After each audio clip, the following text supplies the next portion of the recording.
Dust curled from wagon wheels as a noon sun blazed down on the parched earth of Dry Creek, a wind-bitten speck of a town nestled between barren hills and endless prairie.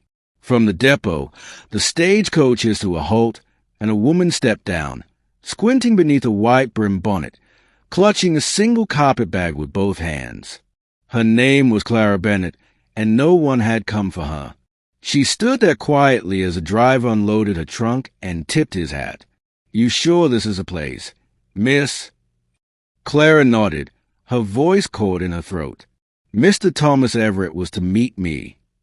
The driver gave her a sympathetic glance before riding off, leaving her in a haze of heat, stays, and the soft snicker of a group of women watching from the general store's porch. Thomas Everett, a wealthy cattle rancher, had sent for a wife. But when Clara's picture finally reached him, plain-faced, slender, her only embellishment a locket worn dull with time, he changed his mind. Sent word to the postmaster, "Tell her not to come. She's not what I expected." But the letter arrived too late. Clara had sold everything to travel west. And now she stood on cracked earth, abandoned and judged by strangers. She made her way to the boarding house, head high but heart shattered. Miss Edna, the kindly widow who ran it, offered her a room and a plate of beans, saying gently, "Honey, it ain't you that's lacking. Some men can't see gold unless it's polished." But it didn't soften the ache. Clara had risked everything for a new life, and now she was nothing more than a discarded parcel in a town that hadn't ordered her. Chapter 2. The Broken Cowboy. Luke Callahan didn't believe in prayer anymore. He tried once, kneeling beside his brother's blooded body after Comanche raid took their family ranch. Nothing had come but silence.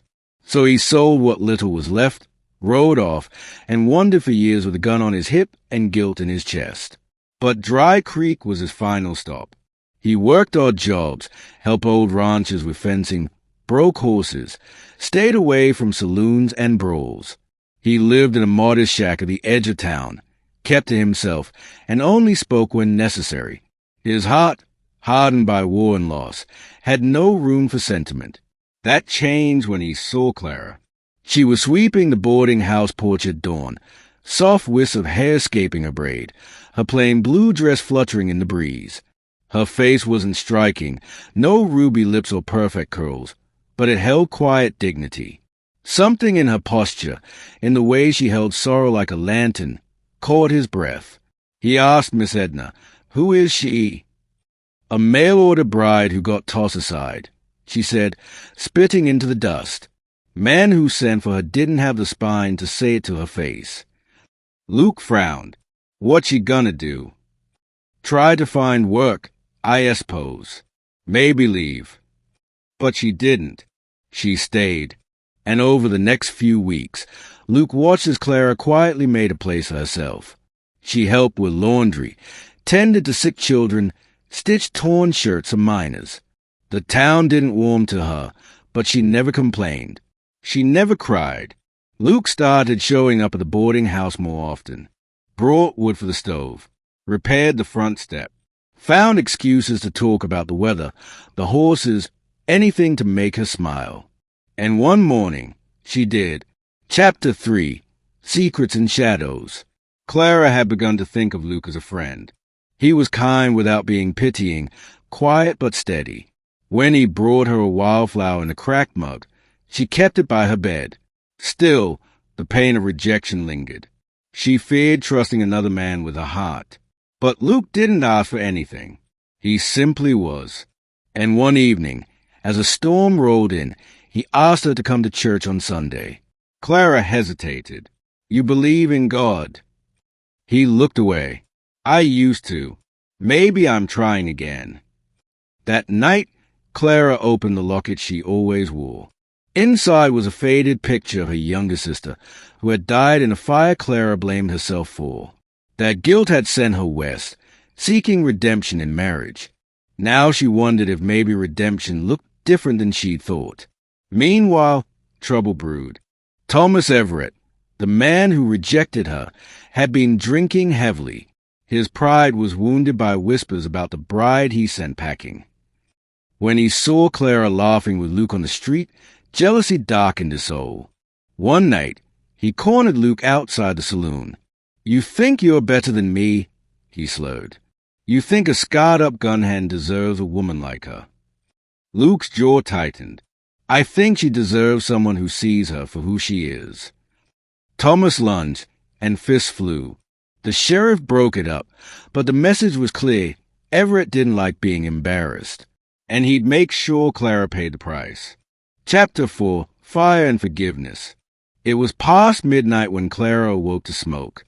Miss Edna's boarding house was on fire. Flames roared up the back stairwell. Clara bolted from her bed, throwing on a shawl and banging on doors. "Fire! Wake up!" Children screamed. One elderly guest collapsed from smoke. Clara dragged him by his arms down the hallway, coughing, eyes burning. She wouldn't let anyone die. Not again. Outside, neighbors poured water on the flames, but it was Luke who burst through the front, a wet bandana tied around his face. "Clara!" he shouted. She met him on the stairs, face blackened with soot. The children are out. Edna, too. Then a beam cracked above them. Luke grabbed her waist and pulled her out as the ceiling gave way. They landed hard on the porch as fire consumed the parlor behind them. The next day, the sheriff confirmed what many suspected. The fire was no accident. A lantern had been thrown through the back window. The trail of boot prints led straight to Everett's barn. He fled before he could be arrested. Clara sat beside the ruins of her room, shivering in a borrowed coat. Luke brought her a cup of coffee and sat beside her. "I thought I was cursed," she whispered. "Everyone I come close to ends up hurt."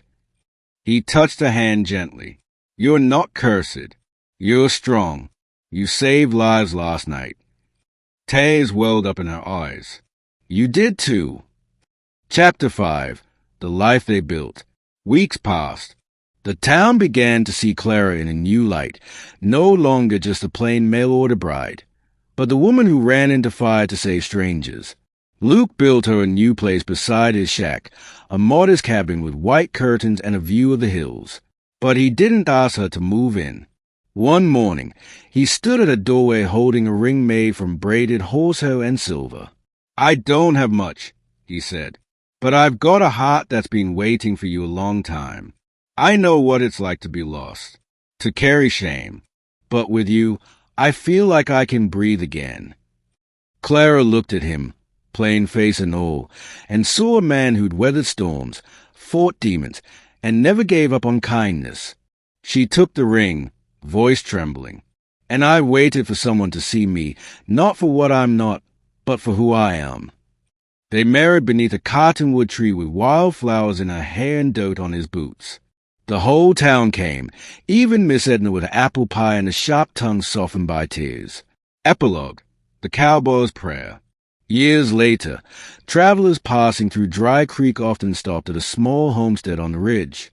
There, they found a garden overflowing, children laughing, and a woman with soft eyes and a firm voice who told stories while kneading bread.